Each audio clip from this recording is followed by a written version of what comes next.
이게 이제 책의 출간, 배경에 관한 얘기가 되겠고요. 그 다음에 반일의 뿌리, 요 해서 식민 통치 일제시대에 관한 잘못된 기억.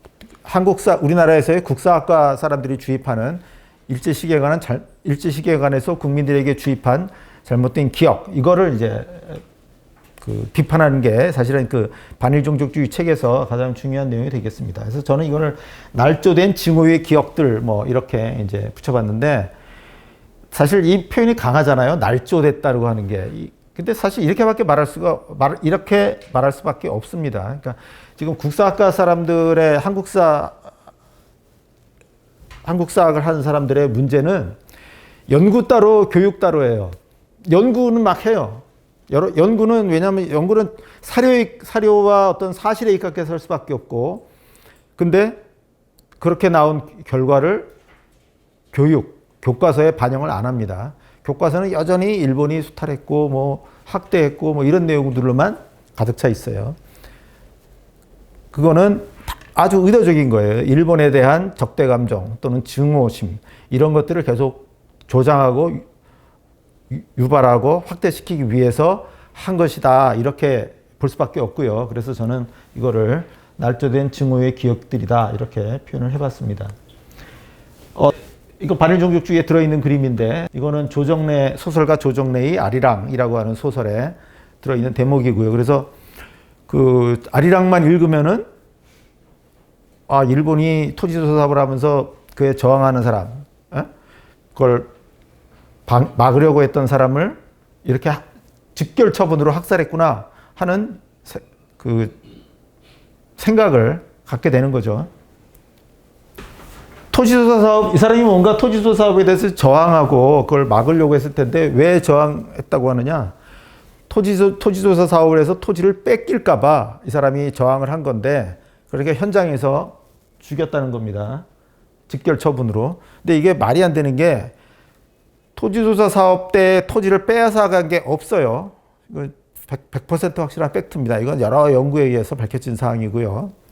그 다음에 또 하나 말이 안 되는 거는, 일제시대의 경찰이 직결 처분권이 있었어요. 직결 처분권 내지 직결 재판권 비슷한 사법권이 있었습니다. 근데 그거는 구류를 살린다거나, 또는 벌금, 과태료 이런 걸 매긴다든가 하는 그런 가벼운 경미한 범죄에 대해서 행하는 것이지, 사람을 총살하는 식의 이런 직결 심판, 직결 처분은 없었습니다. 이거 완전히 거짓말입니다. 그런데 조정래 씨는 그걸 태연하게 아리랑회라고 하는 소설에, 저게 다 합치면은 200 몇십만 부가 이렇게 팔렸다고 하는데, 그 소설 안에 집어넣었어요. 그래서 이런 어쨌든 사실의 날조, 이걸 통해서 사람들에게 일본에 대한 증오심을 어쨌든 불러 넣어줬다, 이렇게 지적을 우선 할 수 있겠고요. 그 다음에 이제 위안부 강제 연행인데, 강제 연행된 위안부가 뭐냐 이러면은 우리나라 좌파들은 강제 연행된 성노예 이릅니다. 우선 위안소에 가서는 이제 뭔가 일본군에게 성적 위안을 강제로 제공해야 됐으니까 성노예라고 부르는 게 나름대로 그래서 성노예를 하는구나 하고 이해할 수 있습니다. 그러면 어떻게 위안부가 됐느냐라는 문제에서 강제 연행됐다 하는 거예요. 그래서 대표적인 이미지가 바로 이겁니다. 이거 역시 책에 실린 건데, 이게 무슨 물동이 같은 거죠. 우물에 물 길러 왔다가 지금 끌려가는 거예요. 근데 누군가에게 지금 여기에 같은 마을 주민이 있거나 이런 거겠죠. 그러면 이제 애처로 나 좀 살려달라는 식으로, 구해달라는 식으로 쳐다보고 있는 거고요. 그러나 이 총을 맨 일본인들이 일본 군 같죠? 일본 군이 강제로 끌고 갑니다. 그리고 트럭에 태워요. 여기는 그렇게 잡혀온 여성들이 이렇게 있습니다. 자, 이 이미지는 임의로 저희가 책을 만들면서 지어낸 게 아니라 실제로 쓰였어요. 이런 이미지가. 이게 사실은 처음 나온 거예요. 97년도에. 위안부 문제가 제기된 거는 1990년이거든요. 91년에 김학순이라고 하는 원 위안부가 내가 옛날에 위안부로 끌려가서 어떻게 됐다라고 증언을 했어요. 그때만 해도 이렇게 강제 연행됐다 이런 말은 안 했습니다. 근데 어쨌든 위안부로 끌려갔다 이 얘기를 했는데 일본 경찰이잖아요. 경찰이나 군이잖아요. 팔을 끼고 끌고 가는 이미지가 이 97년에 이건 소설인데 애미 이름은 조센 B였다라고 하는 소설에 등장합니다. 이 소설은 그 전에 나온 책이에요. 원래 80몇 년에 나온 책인데 그때만 해도 이런 이 표지를 이런 이미지를 안 썼어요. 그랬다가 이 이미지 자체가 형성이 되는 거예요. 이런 식으로. 또 굳어진 게 이거죠. 영화 귀향. 이건 2016년인데 역시 딱 봐도 소녀죠. 소녀가 이거 일본 군이죠. 경찰도 아니에요. 앞에는 뭐 경찰인지 모르겠습니다. 이렇게 끌고 가는 모습이죠. 일본 관원이 이렇게 끌고 간 게 위안부다 하는 식으로 이제 사람들에게 생각하게 하는 거죠. 그리고 이따가 혹시 나오겠습니다만 소녀상 그러면은 나이 어린 소녀들이 끌려갔다. 이제 이런 식의 이미지를 심어주는 거고요. 요거는 이 영화 귀향에 나오는 장면인데 위안부를 학살해요. 네? 막 구덩이에 놓고 총 쏩니다. 그래갖고 죽었어요. 총 맞고. 근데 이 중에 한 명이 살아서 돌아오고 그 소녀가 자기 무슨 친구 같이 갔던 친구의 영혼을 만나서 그 영혼이 고향에 돌아간다. 뭐 이런 스토리였습니다. 근데 위안부 학살이 있었느냐? 전쟁통에 일제 말기에 일본군이 패주할 때 폭격을 맞고 이럴 때 죽은 사람은 있어요. 하지만 일본군이 위안부들을 끌고 와서 어떤 이유든지 이렇게 학살한 경우는 없습니다. 학살한 거는 없어요. 힘들게 데려간 거예요. 힘들게 전장까지 생각해 보세요. 저 남태평양 거기까지도 끌고 갔거든요. 지독한 아주 지독해요. 그거 보면은. 근데 거기까지 애써 끌고 가서는 왜 죽입니까? 이렇게 죽일 이유가 없잖아요. 다 거짓말입니다. 아까 뭐 거짓말하는 뭐 사기죄 뭐 이런 뭐 그런 얘기가 나왔습니다만은 어쨌든 이런 이미지. 그럼 사람들 어쨌든 이런 영화 보면은 막 피꺼솥이라 그러나요? 피가 거꾸로 솟고 막 분노가 생기고 이러겠죠. 그래서 만들어진 이미지죠. 이건 일본 대사관 앞에 있는 거고, 이거는 남산에, 저희 이승만 학당이 남산에 있는데 저희 좀 걸어가면 나와요. 그래서 이건 이제 소녀들이고, 이건 김학순 씨라는 그 할머니인 거죠. 이 사람이 과거에 이제 소녀들을 만나는 장면 이렇게 해놨어요. 우리나라가 사실 동상이 굉장히 인색한 나라입니다. 네? 우리나라에 보면 동상이 별로 없어요. 그나마 있는 동상은 박정희 대통령 시대라든가 이때 세운 것들이고요. 그렇잖아요. 우리는 거리에 동상이 별로 없잖아요. 근데 일본이라든가 유럽 이런 데 가면 왜 별로 전혀 알 수 없는 사람들, 뭐 그 지역의 인물들, 이런 사람들이 동상으로 많이 만들어져 있어요. 그런데 이렇게 동상에 인색한 나라에서 이거는 지금 전국에 몇백 개를 지금 만들었다는 거 아니에요. 전국에 몇백 개를 만들어서 뭐 학교에다 설치하고 어디 설치하고 뭐 그렇게 돼 있는 거죠. 거의 광기입니다. 광기. 자, 실제 위안부 동원의 구조는 어떠냐? 일본군이 설치하는 거예요, 물론. 일본군이 설치하는데 업주가 있어요, 업주가. 그러니까 여러 가지 형태가 있는데 그래도 제일 많은 건 뭐냐면 일본군이 업주에게 우리 위안소가 필요하다. 만들어라 하는 겁니다. 물론 전장에 만드는 거예요. 전장에. 아무 데나 있는 게 우리나라에 있는 거는 위안소가 아니에요. 그냥 군부대 앞에 뭐가 있으면은 왜 우리나라 지금은 모르겠습니다만은 뭐 예전에 뭐 기지총 같은 게 있잖아요. 부대 앞에 가면은 창녀총 같은 게 있잖아요. 그런 식으로 우리나라라든가 일본이라든가 그러니까 조선이라든가 일본, 대만 이런 곳에 있던 곳은 엄밀한 의미에서는 위안소는 아니고요. 위안소는 전투가 벌어지는 곳에 그러니까 처음에는 중국, 그 다음에는 왜 동남아 전선이잖아요. 그럼 동남아 이런 곳에 만들어지는 게 위안소입니다. 그러면 전쟁터에 위안소를 만들려면 우선 그 업주가 건물을 어떻게 구하겠어요? 이거 다 군에서 만들어줘요. 군에서 지어주는 경우도 있고 아니면 군에서 민가를 뺏는 거죠. 민가를 징발해서 너 이거 위안소로 해라. 그리고 필요한 집기나 이런 것도 제공해 줍니다. 어쨌든 여러 가지 일본군이 필요성에 의해서 요청하고 그 다음에 나중에 만들어지고 나면 관리 감독을 합니다. 그럼 이 업주가 위안부를 데려와야 되잖아요. 직접 오기도 하고 또는 주선업자라고 해서 소개하는 업자가 또 있어요. 그러면 이 사람들이 와요. 일본으로도 가고 조선으로도 오고. 물론 중국에 있는 위안소에는 중국 현지에서도 모집을 합니다. 모집 내지 거기서 또 위안부를 충원을 합니다. 그런데 그거는 우선 이제 우리의 1차적인 관심사는 아니고 조선 여성이 어떻게 위안부가 됐느냐 하는 건데, 이 주선업자나 위안소 업주가 꼬시는 거예요. 가서 좋은 일자리가 있다. 아니면 그 전차금이라 그래서 거액의 자금을 줘요. 예를 들어 1,000원. 1,000원 그러면 이게 일제 말 44년, 45년 가면 인플레가 돼서 가치가 좀 떨어집니다만은 1,000원 그러면 지금 감각으로는 1억 원쯤에 해당되는 돈이에요. 예? 가난한 여성한테 아주 찢어지게 가난해서 돈이 한 푼도 없는 집이에요. 그 집에 1억 원을 주는 거예요. 말하자면 주면서 그 좋은 일자리가 있다. 이렇게 얘기를 하는 겁니다. 감언이설이라고 그랬죠. 가난한 집에. 그러면 부모가 동의를 해서 딸을 넘겨주는 거예요. 일반적인 건 이런 거예요. 일반적인 건.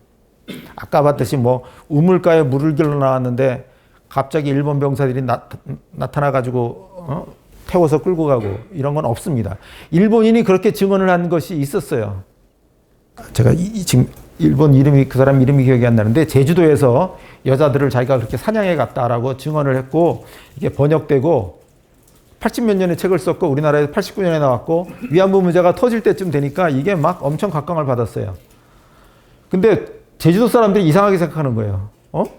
우리 마을에서 그런 일 없었는데, 성산포 뭐 이런 데서 했다는데 우리 마을에서 그런 일 없다는데, 다 그렇게 나온 거예요. 그래서 조사해 보니까 거짓말. 그래서 일본의 좌파 신문으로 아사히 신문이 있는데, 아사히 신문에서 그걸 대대적으로 계속 보도를 했다가 나중에 2010년도에 가서 이게 사기극이었다 해서 신문에 크게 그 기사를 취소한다고 크게 광고를 낸 적이 있고요. 실제로 취소했습니다. 그래서 아사히 신문은 그것 때문에 뭐 판매 부수가 뭐 200만 부인가 뭐가 떨어졌다 그러더라고요. 그 사기극이 드러난 다음에. 어쨌든 가난한 집의 여성한테 거액을 넘겨주고 꿰서 데려가는 겁니다. 물론 사기를 치다 보니까 굳이 꼭 거액을 안 주는 경우도 있어요. 그러니까 왜 최대 1억 원, 아까 말씀드린 대로 1,000원까지, 1억 원까지 줄 용의가 있는데, 뭐 처음에 한 100원 준다 그러니까 1,000만 원이죠. 그럼 좋다, 100원도 덥석 받아요. 그러면 100원 쓱 주고 데려가는 거예요. 그러니까 이런 식의 사기 행위, 이런 게 있는데, 기본적으로는 업자가 부모들에게 넘겨받아서 데려가는 겁니다. 이렇게 되면 위안부를 전쟁에 동원한 거는 맞는데, 그러면 책임자는 누구냐? 저는 셋이라고 봐요. 일본 정부나 군, 근데 위안소 업주, 그다음에 부모예요. 부모. 빈곤 가정의 부모. 마누라 팔아먹는 사람도 있습니다. 일제 때는 자기 와이프를 이렇게 팔아먹을 수가 있었어요. 이 주선업자한테 팔아 넘겨요. 여자들을. 그러니까 호주 친권을 갖고 있는 사람이 팔아 넘길 수가 있습니다. 그러니까 부모든지 남편이든지. 이 책임자예요. 위안부 동원의 책임자. 단적으로는 빈곤. 물론 일본이 잘했다는 게 아닙니다. 저희 얘기는 일본이 일본은 책임이 없고 면책됐다 이런 게 아니라, 일본 정부도 나중에 막 사과하고 뭐 이러잖아요. 한일 위안부 합의 또 뭡니까? 2015년에는 일본 정부가 직접 돈을 내가지고 기금도 만들어서 지급하고 이러는 게, 일본 정부도 어쨌든 창피하거든요. 부끄러운 일이니까 그 책임의 일단을 지는 거죠. 진 건데, 이게 뭐 멀쩡한 여성들을 강제로 끌고 가가 이런 게 아니라, 이때는 여성들이 얼마든지 그런 식으로 막 팔려나가고 넘겨주고 그랬어요. 민며느리라는 게 있었잖아요. 민며느리라는 게, 이게 그냥 가난한 집에서 여자애를 키우기 어려우니까 그냥 줘버리는 거예요. 남의 집에. 그럼 거기서 크다가 뭐가 안 맞아갖고 도로 돌아오기도 하고, 그렇게 넘기는, 또는 직접 처음부터 이 업주한테 넘기지 않고, 처음에는 무슨 식당 같은데, 업주한테 그냥 넘겨요. 그러니까 무슨 취직 겸 해서 넘기는 거죠. 우리나라 60년대까지도 뭐 식모 이런 거 있었잖아요. 그런 식으로 업주에게 넘기면, 거기서 그 소녀가 크는 과정에서 그 업주가 팔아먹기도 하고 이러는 거죠. 그렇게 해서 일본군 위안소로 들어가게 되는데, 문제는 그냥 가는 게 아니라 중국으로 가야 되잖아요. 배를 타고 가든지 어디서 국경을 넘어가야 되는데, 거기에 심사가 있어요. 영사관의 심사가. 위안부가 중국으로 건너갈 때는 여러 서류가 필요해요. 신분증명서, 또 임시작부 영업허가원, 뭐 사진, 승낙서, 인감증명서, 호적등본, 그다음에 뭐 조사서 이런 여러 가지 서류들이 필요해요. 이 서류가 없으면은 내려서 배에서 내려가지고 그 영사관 심사를 통과를 못합니다. 이게 그 양식인데 신분증명서 이렇게 아까 그 호사카 유지 책에도 다 나와 있는 거예요. 그 사람이 위안부 무슨 자료집 이런 거를 냈는데 신분증명서 해가지고 중일 전쟁이 벌어지고 나서는 이게 있어야 돼요. 근데 이 신분증명서는 어디서 받느냐? 우리나라에서 서울에서 간다 그러면 서울의 어떤 경찰서, 거주지 관할 경찰서에서 발급받는 겁니다. 여기에 본적, 현주소, 직업, 성명, 생년월일 가서 다 이 경찰서에 가서 얘기하고 이거를 받아야 돼요. 본인이 가야죠, 물론. 임시작부 영업허가원이라고 해서 여러 가지 또 기재하는 게 있는데 작부가 이제 그거죠. 작부가 술집 작부 이런 뜻이죠. 무슨 내용이 적느냐? 뭐 본적은 어디고, 현주소는 어디고, 영업장소는 어디다. 그러니까 위안소 얘기예요.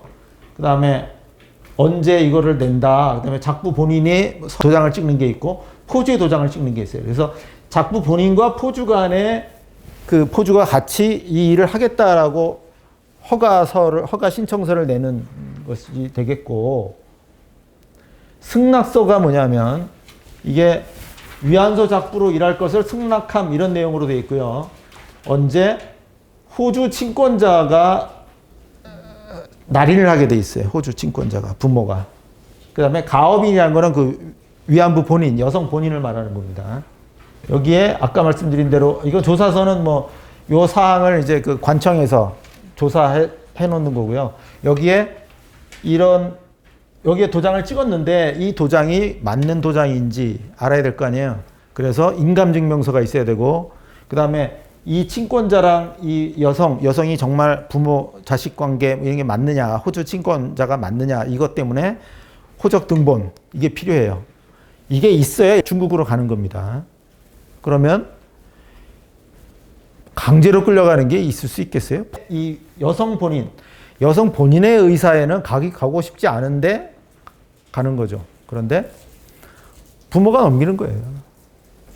그 작년인가요? 작년 초에 뭐 하버드대 로스쿨에 램지영가 하는 교수가 뭐 위안부 계약이라고 써가지고 난리가 난 적이 있어요. 그때 우리나라 언론이 참 문제가 많은데 거의 방송이 미쳤어요. 미쳐가지고 저녁 8시 뉴스 매일 해요. 매일 보도를 해요. SBS가 그랬어요. 한 달 동안. 그러니까 작년 2월 한 달 동안. MBC가 오히려 좀 덜 했어요. MBC가 뭐 하루 이틀 빼먹고 이러는데 SBS는 거의 뭐 한 달 내내 보도한 적이 있습니다. 그때 계약이라 그랬더니 무슨 계약이냐 막 하고 난리가 났었는데 이게 계약 아닌가요? 부모가 관련 서류 다 넘겨주고 돈 받고 그다음에 여기다 도장 꽝꽝 찍어가지고 딸을 넘겨줘요. 계약이죠. 부모가 한 계약이죠. 부모가 한 계약. 자, 이런 거를 저희 책에서 밝힌 겁니다. 그런데 이 위안부 기억, 아까 말씀드린 뭐죠? 그 관원이 팔짱 끼고 강제로 끌고 가는, 총칼로 강제로 끌고 가는, 이거는 정말 90년대 말부터 만들어진 기억이고요. 제가 하나 소개해 드릴게요. 65년에 일본군 위안부를 다룬 영화가 있어요. 사르빈강의 노을이 진다라고 하는 영화고, 사르빈강이 버마에 있는 강이래요. 실제로 있는 강인지는 모르겠는데 살윈강이라고 하는 게 있어요. 근데 그걸 이제 읽어서 읽을 때 사르빈이라고 이제 읽었고, 이게 신영균 씨예요. 신영균 씨고, 이제 저 사람이 위안부인가 뭐 이런데, 이게 이제 이 위안부 그 장면, 영화 장면을 캡처를 한 거고요. 이 위안부 모습이에요. 위안부 모습. 지금 알고 있는 위안부 모습이 아니죠. 지금 그리고 있는 위안부 모습이 아닙니다. 영화, 요거 그래서 잠깐 보실까요? 자, 버마 전선에 지금 위안부 여성들이 도착해서 이 여성들을 이제 어디 위안소에 배치하는 거겠죠. 부대별로 배치하는 그 장면인데, 지금 만약 이런 식으로 묘사를 했다가는 큰일 날 거예요. 예? 완전히 그러니까 여기 나오는 이 여성들은 뭐를 가지고, 어떤 여성들을 기준으로 해서 이런 식으로 형상화했을까요? 양공주죠, 양공주. 예? 그 60년대 같으면은. 자, 1965년이면 한 20년밖에 안 됐잖아요. 일제로부터 해방된 지. 그러면 그때를 기억하는 사람들이 많아요. 지금 여기 계신 분들, 저를 포함해서 아무도 일제시대에 관한 기억이 없습니다. 직접 본 기억은 없어요. 예? 저도 자료를 통해서, 증언을 통해서 예? 갖게 된 기억이고요. 예? 갖게 된 사실인데, 알게 된 사실인데, 파마머리를 하고 있고, 원피스를 입고 있고, 그리고 이 행동 거지가 완전히 뭐랄까요, 달코 다른 매춘 여성, 이런 이미지죠. 60년대만 해도 이렇게 묘사를 했어요. 물론 그때는 위안부를 많이 영화 같은 데서 많이 다루지는 않았는데, 어쨌든 60년대 사람들이 갖고 있던 일본군 위안부에 관한 기억은 이런 겁니다. 근데 이것도 사실은 오염이 된 거예요. 그 미군 양공주들의 이미지를 가지고 위안부를 만들어낸 거예요. 그런데 그래도 이게 저는 사실에 좀 가깝지 않았을까. 왜냐하면 연령이 지금 소녀상 해가지고 뭐 열 몇 살짜리를 끌고 간 걸로 돼 있지만은 실제로 미군 포로 신문 기록, 그러니까 일본군이 나중에 항복하고 그럼 일본군에 딸려 있던 위안부들도 포로가 됐는데, 이 사람들을 신문한 기록에 의하면은 다 20대예요. 25 넘고 이런 여자들이 많습니다. 나이로 보면 오히려 이 사람들이, 여기 보이는 사람들이 더 사실에 가깝다. 소녀상보다는 그렇게 말씀드릴 수 있겠고요.